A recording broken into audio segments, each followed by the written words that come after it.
Hello dear friends, welcome to Padhai Se Dosti YouTube channel. In today's video session, I am going to discuss with you about basic accounting principle questions which are asked in Junior Purchase Assistant and Junior Storekeeper exam, which is organized by Department of Atomic Energies, Directorate of Purchase and Stores. Okay, so ये जो exam analysis दोस्तों हम कर रहे हैं उसी का ये अगला कड़ी है। ये जो जूनियर परचेस असिस्टेंट और स्टोर कीपर की जो एग्जाम हुई थी, टोटल 200 मार्क्स की, 120 मिनट का टाइम ड्यूरेशन था। इसमें से 40 क्वेश्चन जो थे वो बेसिक अकाउंटिंग प्रिंसिपल पे पूछे गए थे।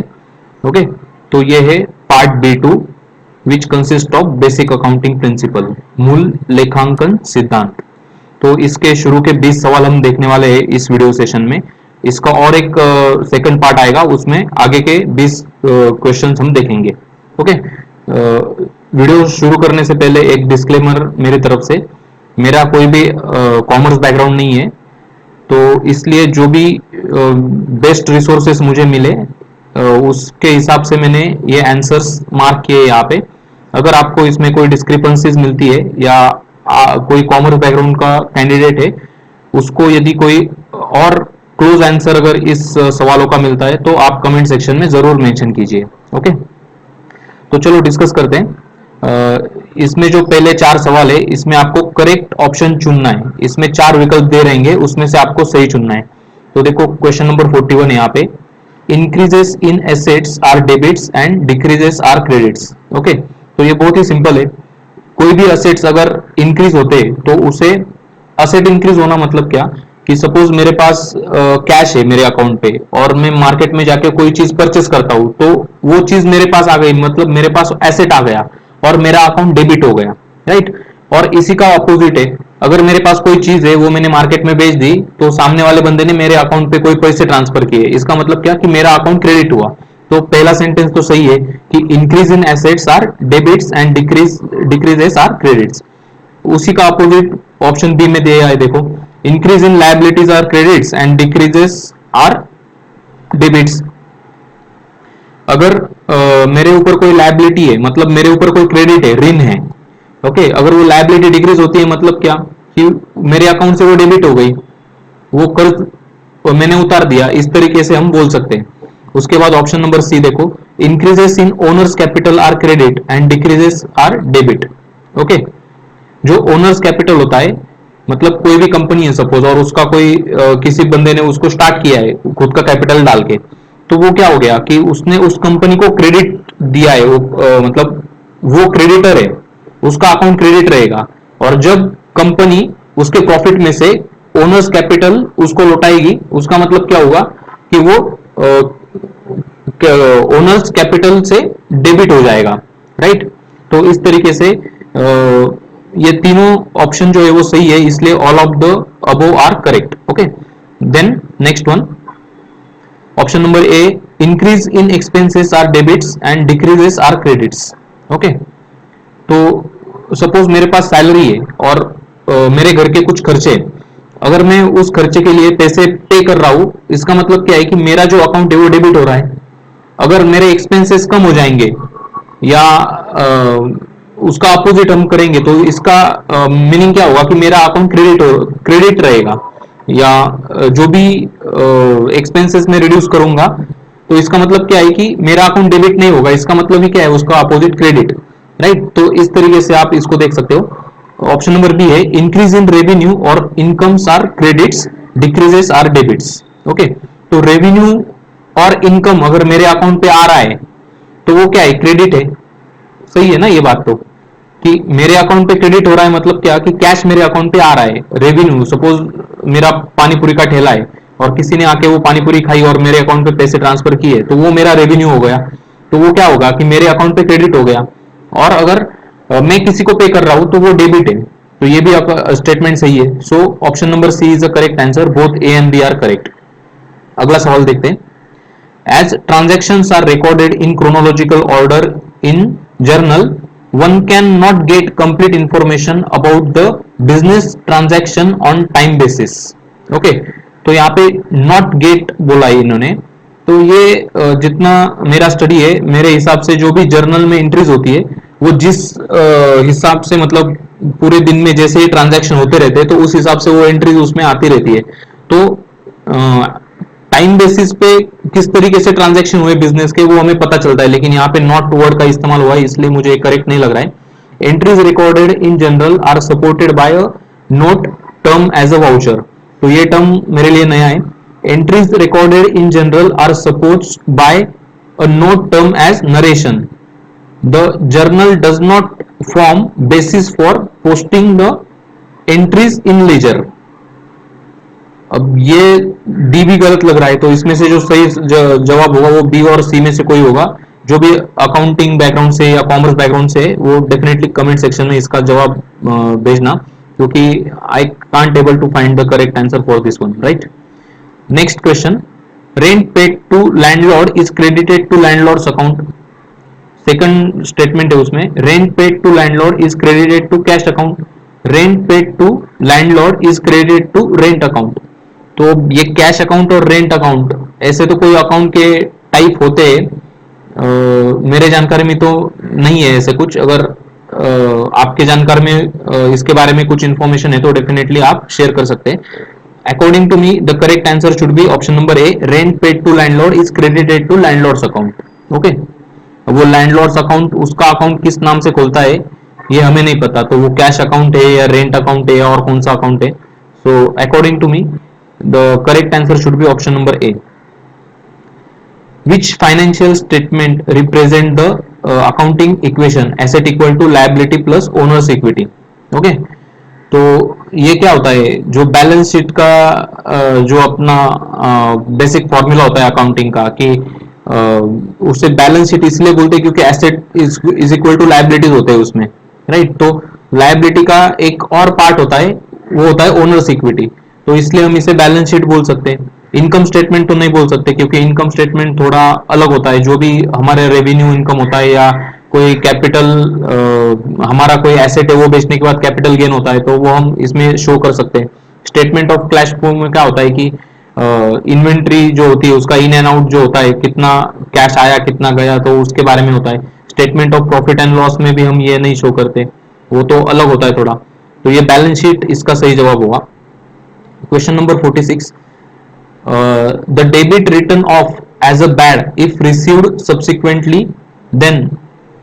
अगर कोई बैड डेट है या डूबा हुआ कोई कर्जा है, अगर वो कुछ साल बाद रिकवर्ड होता है तो उसे हम किस अकाउंट में डालते हैं। तो ये क्रेडिट और डेबिटर के जो अकाउंट होगा उसमें जाएगा, नहीं तो debited to profit and loss account. Okay, तो इन दोनों में से मुझे लगता है कि वो जाएगा आइदर बी और C, but still I am confuse here. If you have correct information do write in comment section. Okay, अब ये बैड डेट रिकवर्ड अकाउंट ऐसा कुछ होता है क्या, ये एक बार देखना पड़ेगा मुझे। I am not sure about this option. Okay, let's move ahead. Question number 47 to 49, classify each one of the following items under. अब ये एक टर्म दी है, वो उस चार ऑप्शन में से कौन से इसमें क्लासिफाई होगी वो हमें देखना है। बिल पेएबल अकाउंट, ये कौन सा अकाउंट होता है, बिल पेएबल अकाउंट, ये पर्सनल अकाउंट होता है। उसके बाद जो इक्विपमेंट होते हैं, कोई भी कंपनी है कोई भी ऑर्गेनाइजेशन है उसके पास जो भी इक्विपमेंट है वो क्या है, उसके एसेट्स है। ना तो रेवेन्यू है ना एक्सपेंस है ना लायबिलिटी है, they are the assets and by using those asset by using those equipment company used to take some production or they used to provide some services and then they get some revenue and whatever operating expenses are there or overhead expenses are there or fixed expenses are there, after deducting all these expenses they calculate their profit. Okay, so equipment are assets. Account receivables are what, it is a revenue. Okay, then question number 50, at the end of accounting year all the nominal accounts of ledger book are। जो भी leisure book होता है उसमें जितने भी nominal accounts होते हैं, तो किसी भी फाइनेंशियल या अकाउंटिंग ईयर के एंड में क्या करते हैं उसका, तो all these accounts are balance and balance is transferred to a balance sheet. According to me this should be the answer, but again do cross verify for this question also. Okay, The next one, financial accounting information is intended for Hawkins accounting. अब ये Hawkins accounting कोई person होगा जिसने ये accounting का financial accounting के बारे में कोई थ्योरी दी होगी, लेकिन अकाउंटिंग इन्फॉर्मेशन किस किस के काम आती है? फाइनेंशियल अकाउंटिंग इन्फॉर्मेशन, ये बहुत सिंपल सी चीज है, ऑप्शन पढ़ के ही आप इसका करेक्ट आंसर मार्क कर सकते हो. जो भी किसी ऑर्गेनाइजेशन के मैनेजर्स होते हैं उनके लिए काम आती है, जिनका भी स्टेक है उस ऑर्गेनाइजेशन में उनके लिए भी काम आती है, स्टेक होल्डर्स के लिए. और जो parties external to the organization, जैसे कि कोई ऑडिटर एजेंसी है या कोई गवर्नमेंट बॉडी है या कोई टैक्सेशन रिलेटेड बॉडी है, उनके लिए भी वो अकाउंटिंग इन्फॉर्मेशन इंपॉर्टेंट होती है. सो इसका जवाब रहेगा all of the above. Next question, the accounting information specifically prepared to aid manager is called as what? जो भी मैनेजर्स होते हैं किसी भी कंपनी के या जो मैनेजमेंट टीम होती है, तो अकाउंटिंग इन्फॉर्मेशन जो स्पेसिफिकली उन लोगों के लिए बनाई जाती है उसे मैनेजमेंट अकाउंटिंग इन्फॉर्मेशन बोलते हैं. ओके, ये गैप मींस व्हाट? एक ये एब्रिविएशन है, अकाउंटिंग में आता है, तो इसका फुल फॉर्म क्या है कि generally accepted accounting principle. Okay, यहां से अकाउंटिंग की शायद एबीसीडी चालू होती होगी, right? Then accounting principle are established by which organization? Okay, तो ये एस्टेब्लिश करता है एफएएसबी. So FASB is the correct answer for this particular question. Which of the following is true? Gross margin, ये क्या होता है? Revenue minus expenses. अब ये sales revenue minus cost of sales, ये चीजें जो है ये कुछ लिमिटेड एंटिटी को शो करती है. लेकिन अगर हम ग्रॉस मार्जिन के बारे में बोल रहे हैं तो जो टोटल रेवेन्यू और टोटल एक्सपेंसेस है, इसका अगर हम डिफरेंस लेंगे तो हमें ग्रॉस मार्जिन पता चलेगी. ओके, अगर इसके ऊपर भी आपकी कोई राय है या कोई अलग जवाब है इनमें से, तो आप कमेंट सेक्शन में मेंशन कर सकते हैं. Next one, an organization has which of the following types of accounting information? कोई भी ऑर्गेनाइजेशन है, उनके अलग अलग अकाउंटिंग के प्रकार होते हैं, तो उसमें से कौन कौन से सही है? तो एक operating and management accounting information, इसे हम बहुत बार कॉस्ट अकाउंटिंग भी बोलते हैं.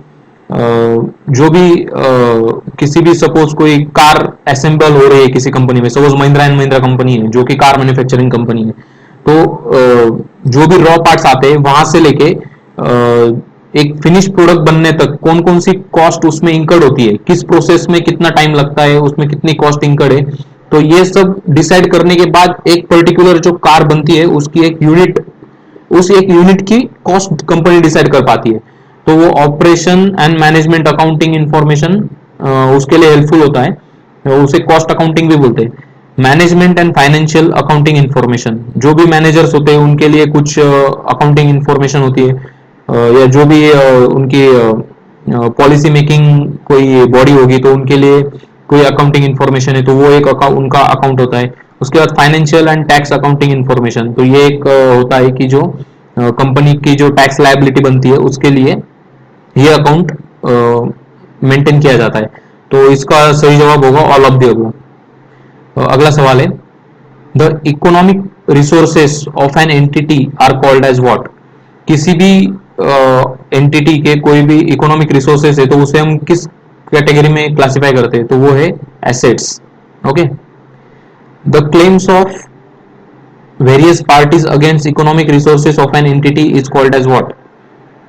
कोई भी एंटिटी है उसमें अगर अलग अलग लोग उनका क्लेम मतलब उनका शेयर क्लेम कर रहे हैं तो वो क्या है कि शेयर होल्डर्स इक्विटी हो गई, राइट? एसेट तो नहीं हो सकते वो, क्लेम्स ऑफ क्रेडिटर्स भी नहीं हो सकते. हम बता नहीं सकते ना क्लेम्स ऑफ क्रेडिटर है या किसी ने उसमें इन्वेस्ट किया है, वो शेयर होल्डर है, तो सिंपली हम बोलेंगे उनको shareholders equity. Inventories are what? तो अलग अलग ऑर्गेनाइजेशन होती है उसमें जो भी इन्वेंट्रीज रहती है तो वो एग्जैक्टली क्या होती है? तो यहाँ पे 3 ऑप्शन दिए, उसमें से हमें देखना है कौन कौन से करेक्ट है. Held for sale in the ordinary course of business, suppose कोई भी बिजनेस है, कोई ऑर्गेनाइजेशन है और उन्होंने कोई फिनिश प्रोडक्ट बनाए और वो टेम्पररीली उन्होंने किसी गोडाउन में स्टोर किए या किसी वेयर हाउस में उसको रखा है, तो टेम्पररीली वहां रखे तो वो भी इन्वेंट्री का ही पार्ट हुए. या कोई फिनिश प्रोडक्ट बन रहा है और उसके लिए जो भी रॉ मटेरियल आया है या जो भी इन प्रोसेस ऑफ प्रोडक्शन जो भी पार्ट्स है लेकिन सेल के लिए अभी वो रिलीज नहीं हुए, तो वो भी इन्वेंट्री का ही पार्ट होते हैं। देन ऑप्शन नंबर सी देखो, soon to be consume in production of goods and services for cell.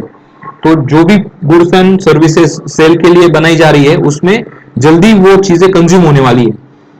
Okay, तो वो हम बोल सकते हैं कि वो रॉ मटेरियल है, तो वो भी इन्वेंट्री का ही पार्ट है। तो इसलिए inventories are all of the above. ये तीनों ऑप्शन इस क्वेश्चन के रिलेटेड सही है। उसके बाद क्वेश्चन नंबर 60 है, एक्यूर्ड एक्सपेंसेस रेफर्स टू व्हाट। तो ये एक्यूर्ड एक्सपेंसेस क्या होते हैं? Expenses incurred but not yet paid for by business entity, so such expenses are called as accrued expenses, right?